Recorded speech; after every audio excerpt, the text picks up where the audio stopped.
Bonjour, ici LT Survival. Encore aujourd'hui, ça va être un test de microphone dans le nouvel appartement de Montréal. La porte est légèrement ouverte, ce qui fait qu'on entend le trafic un peu. Le microphone va sûrement le ramasser. Ouais, il le ramasse. Vous allez l'entendre un peu. La lampe Morpholite Pro EB 500 que j'ai utilisée pour une vidéo de nuit sert de lumière auxiliaire pour mon vidéo. Une revue de couteau encore, un produit Land, c'est un autre produit Sanrenmu que je revise. Restez à l'écoute, on vous revient après la pause.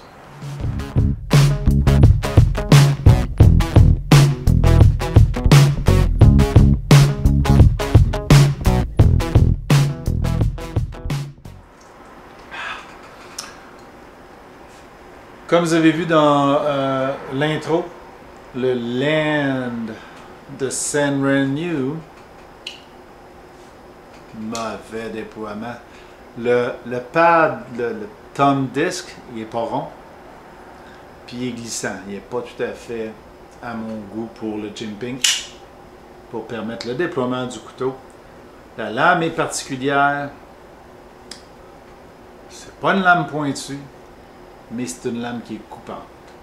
Alors, je vais m'approcher de la caméra, vous donner un close-up dessus. Après ça, on viendra, on fera les mesures au final. C'est une des rares offres de... Oups, tournez mon écran. C'est une des rares offres de Sanrenmu dans la division Land pour un couteau pleine grandeur. Comme vous voyez, si je le prends, ok, j'ai ma large main bien ancrée dans la poignée avec quasiment de l'espace pour faire ma poignée. Par contre, comme c'est un multi-tool, puis on va les voir un petit peu plus loin, c'est une poignée qui est beaucoup plus épaisse que la moyenne. OK? À l'intérieur, je ne sais pas si je ne l'ai pas montré, je pense, dans la vidéo en anglais, il y a un peu de... ouais, très peu de mill-out, surtout pour le liner, puis pour la partie X-Wrench, mais comme on a des outils dedans, ça ramène le couteau quand même assez pesant. On voit ici le glass breaker qui est vraiment bien fait, vraiment impressionnant au niveau de la pointe. Oups, si je revenais au centre, ça irait mieux. Donc, un bon glass breaker bien pointu. Un peu plus efficace que celui que j'ai dans mon véhicule présentement. On voit ici un tube pour la lanière. On voit l'outil X qui probablement va fitter une valve de bouteille d'oxygène. Donc pour l'ouvrir, ici probablement on va insérer la valve d'oxygène et on pourrait probablement s'en servir pour le faire. Je ne l'ai pas testé, je n'ai pas de tank à oxygène là, avec moi présentement. Le clip se porte pointe par en bas ou pointe par en haut. À droite seulement, sorry lefties, comme ils disent mes amis de Birdshot 4. Ici, on a un peu de mill-out, de creusage CNC là, dans le G10. Toute la partie ici est remplacée par un insert vissé dans les liners. On voit le liner lock. Et aussi ici, de l'autre côté, on voit il y a un lock secondaire. Si je le place en fonction, aucune possibilité. On vient de la voir juste ici. On voit la petite barre là, qui vient à côté sur le liner lock, là, juste ici. OK? Donc, si j'enlève le... OK? Je le remets. Je l'enlève. Donc, je peux plier ma lame. OK? Voilà. La fameuse lame.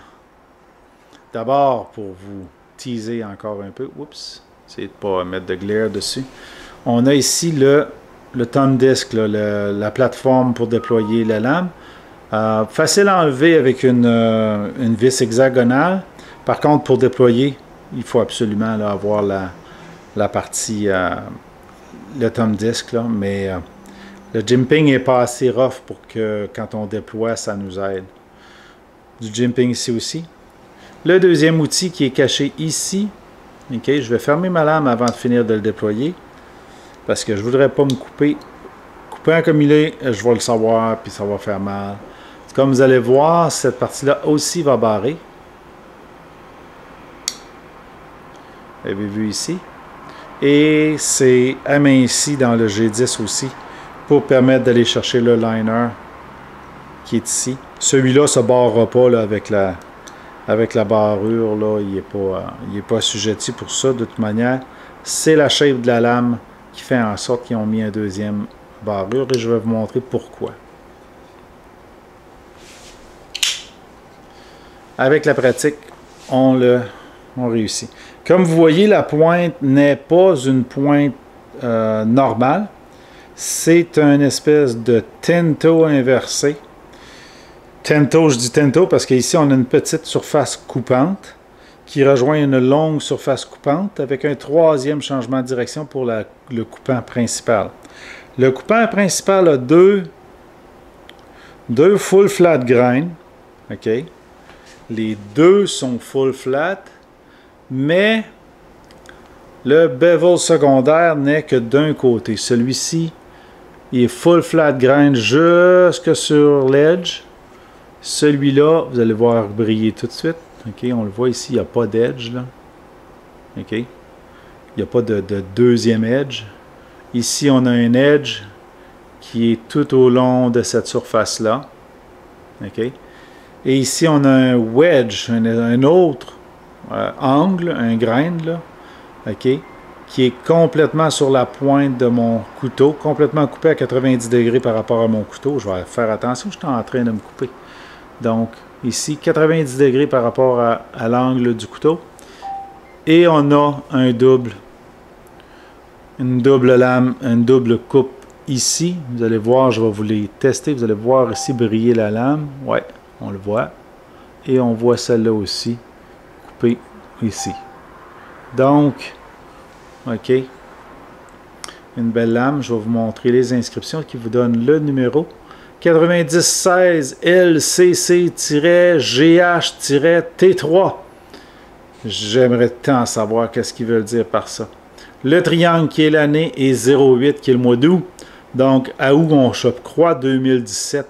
C'est des couteaux de cette année ou 2016 pour le triangle. Les constructions sont en tox. Donc, un beau couteau.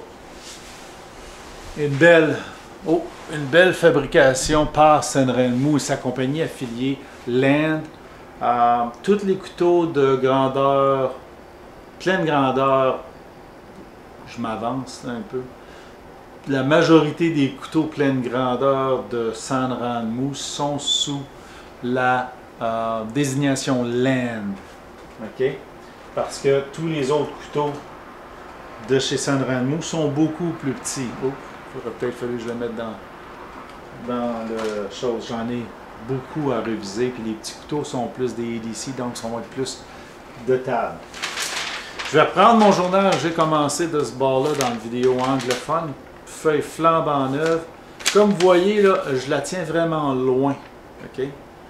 Ma main, puis c'est du journal local, fait que c'est très mince. Fait qu'allons-y pour une coupe. Ça, c'est direct de la factory. Ça fait un mois à peu près que je l'ai. OK? Ça n'a pas été aiguisé. Je l'ai traîné pas vraiment parce qu'il faut qu'il aille dans mon char pour remplacer mon couteau vert de Ganzo, OK? Qui est mon couteau de véhicule qui a un pommeau pour briser la vitre. Le grain secondaire, vous en souvenez? Eh bien, allons voir si on est capable de couper. Du côté anglophone, je l'ai fait. C'est vraiment remarquable le tranchant qu'on a dans le devant du couteau. Okay. Et même sur le petit tranchant, ce qui est plus difficile en ligne, là, parce que c'est à angle. Je travaille vraiment sur la pointe. Là. OK, je vais juste changer d'angle, me redonner une chance. OK, ici, comme ça.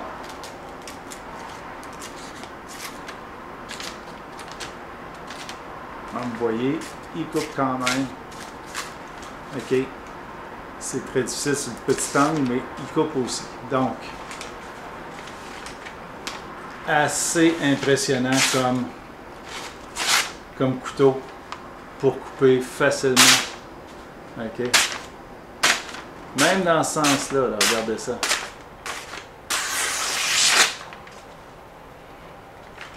Du beurre.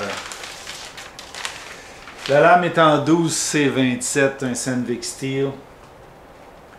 Le stock de la lame est 14 mm. 14. On va faire un 0. Ah. 3 mm d'épais. La blade, par exemple, juste derrière le grind, c'est 1 mm. C'est vraiment mince.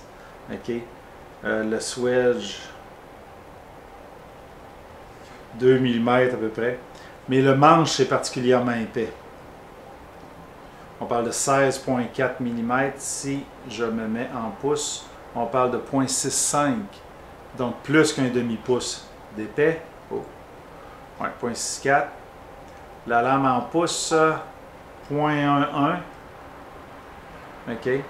C'est une lame d'à peu près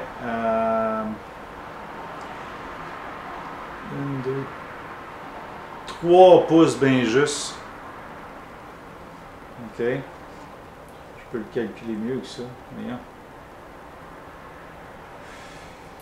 Cette machine-là est bien fun pour ça. Voilà. 83 mm, 0.2.